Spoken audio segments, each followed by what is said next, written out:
साथियों नमस्कार, स्वागत है आप सभी का अपने YouTube चैनल पर। आज के इस वीडियो में दोस्तों अपन बात करने वाले हैं इन्फ्यूजन वेट प्लाज्मा के बारे में। वेट प्लाज्मा जाइडस कंपनी का एक प्रोडक्ट है दोस्तों, और ये अपनी तरीके का मार्केट में एकमात्र उत्पाद होता है जो कि ब्लड वॉल्यूम को मेंटेन करने के काम में आता है।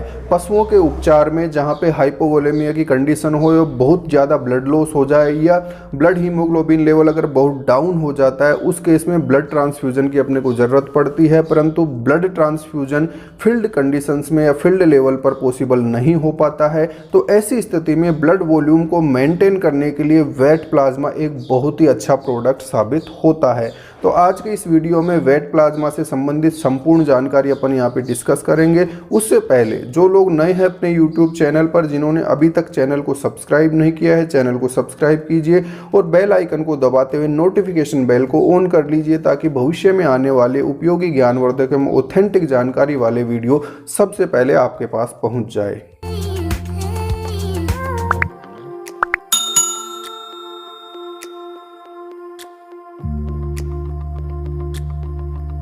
तो आज का वीडियो शुरू करते हैं दोस्तों इन्फ्यूजन वेट प्लाज्मा के बारे में। सबसे पहले इसके कंपोजिशन को अपन समझते हैं कि ये होता क्या है, कौन कौन से इंग्रेडिएंट्स इसके अंदर होते हैं। तो देखिए दोस्तों, सबसे पहले ये वाटर बेस का एक सॉल्यूशन होता है जिसके अंदर हाइड्रोक्सी एथिल स्टार्च होता है 6 ग्राम पर 100 ml। उसके अलावा होता है इसमें सोडियम क्लोराइड यानी NaCl 0.9 ग्राम पर 100 ml। ये एक आइसोटोनिक सॉल्यूशन होता है जो कि ब्लड प्लाज्मा के वॉल्यूम को मेंटेन करने का काम करता है। अब बात करते हैं दोस्तों, ये बॉडी के अंदर जाने के बाद कैसे काम करता है, क्या इसका मोड ऑफ एक्शन होता है। तो उसको समझने से पहले दोस्तों अपने को ये समझना होगा कि एक कंडीशन होती है हाइपोवोलेमिया की और एक कंडीशन होती है डिहाइड्रेशन की। दोनों में क्या डिफरेंस है?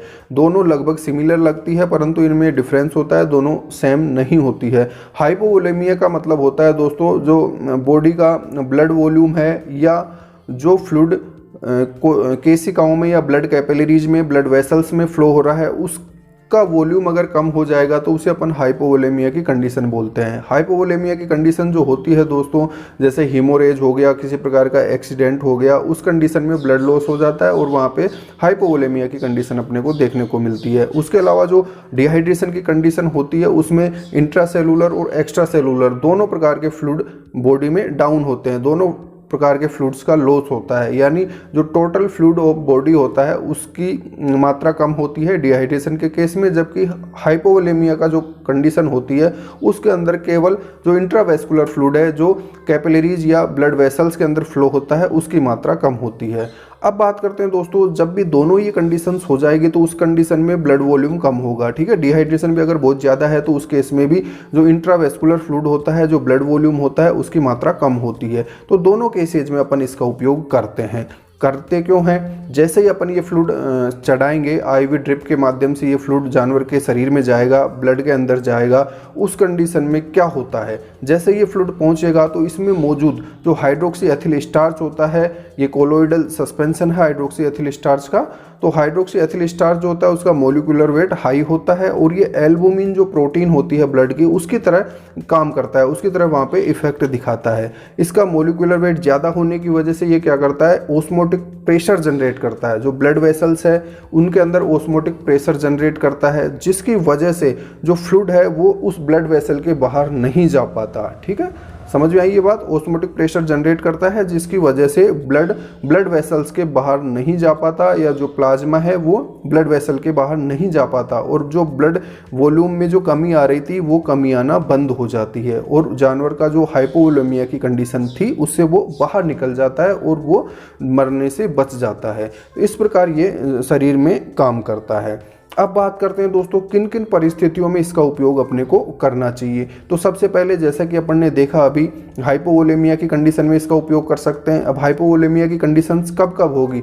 जैसे मान लीजिए एक्सीडेंटल हीमोरेज हो गया, जानवर कहीं से गिर गया, किसी ने टक्कर मार दी जिसकी वजह से ब्लड लॉस हो गया हो। दूसरा हो सकता है दोस्तों सर्जिकल ब्लड लॉस, जिसमें जानवर की किसी प्रकार की कोई सर्जरी की गई है, उसके माध्यम से काफ़ी ब्लड लॉस वहाँ पे हो गया है। तीसरी कंडीशन हो सकती है दोस्तों इसमें बर्न्स की, जैसे मान लीजिए बाड़े में आग लग गई जिसकी वजह वजह से जानवर झुलस गया हो तो वहाँ भी हाइपोवोलेमिया की कंडीशन अपने को देखने को मिल सकती है। उसके अलावा बात करें दोस्तों तो डिहाइड्रेशन के जो भी केसेज हैं वहाँ पे अपन इसका उपयोग कर सकते हैं, ठीक है। हीट स्ट्रोक का केस है वहाँ पे इसका उपयोग अपने को करना चाहिए। उसके अलावा परसिस्टेंट डायरिया है वहाँ पे भी अपन इसका उपयोग कर रहे हैं, बहुत लंबे समय तक जानवर को दस्त हो रहे हैं जिससे उसका जो बॉडी फ्लूइड है उसका वॉल्यूम कम हो रहा है।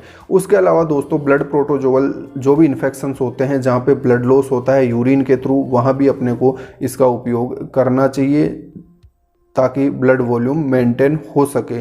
तो ये बहुत सारी कंडीशंस हैं वहाँ पे इसका उपयोग कर सकते हैं। उसके अलावा डॉग्स के केस में बात करें दोस्तों तो कैनाइन पार्वोवायरस का जो इन्फेक्शन होता है उस केस में भी इसका उपयोग अपने को करना चाहिए। उसके अलावा पेरिटोनाइटिस के जो भी केसेज होते हैं वहाँ भी इंजेक्शन वेट प्लाज्मा इन्फ्यूजन अपने को जानवर को लगाना चाहिए। तो ये बहुत सारी कंडीशंस है जहाँ पे वेट प्लाज्मा का उपयोग अपने को करना चाहिए जिससे जानवर बहुत जल्दी रिकवर होता है, बहुत जल्दी आपकी बॉडी का जो वॉल्यूम है, ब्लड वॉल्यूम है, फ्लूइड वॉल्यूम है वो मेंटेन रहता है और वो जल्दी से रिकवर हो जाता है।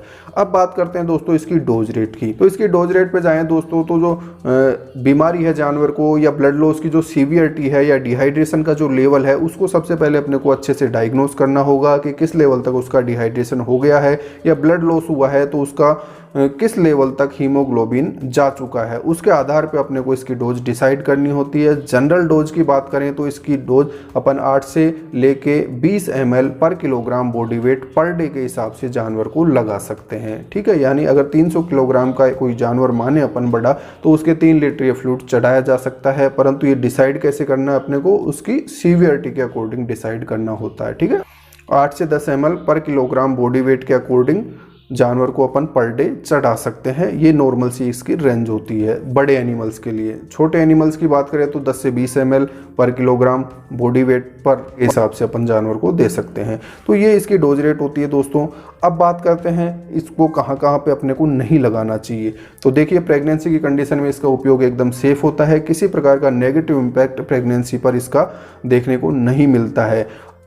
उसके अलावा दोस्तों बात करें अगर जानवर को किसी प्रकार की रीनल प्रॉब्लम है यानी किडनी से रिलेटेड प्रॉब्लम है, हार्ट से रिलेटेड कोई इशू है या ब्रेन से रिलेटेड कोई प्रॉब्लम है तो उस कंडीशन में अपने को ये फ्लूइड जानवर को नहीं लगाना चाहिए, क्योंकि इसके लगाने से उसका ब्लड वॉल्यूम बढ़ेगा। ब्लड वॉल्यूम बढ़ने की वजह से उसके हार्ट पे यानी कार्डियोवैस्कुलर जो भी सिस्टम है उस पर लोड पड़ता है, उस पर प्रेशर आता है और उसकी वजह से वहाँ पर हार्ट फेलियर देखने को मिलेगा और जानवर की डेथ निश्चित रूप से हो जाएगी।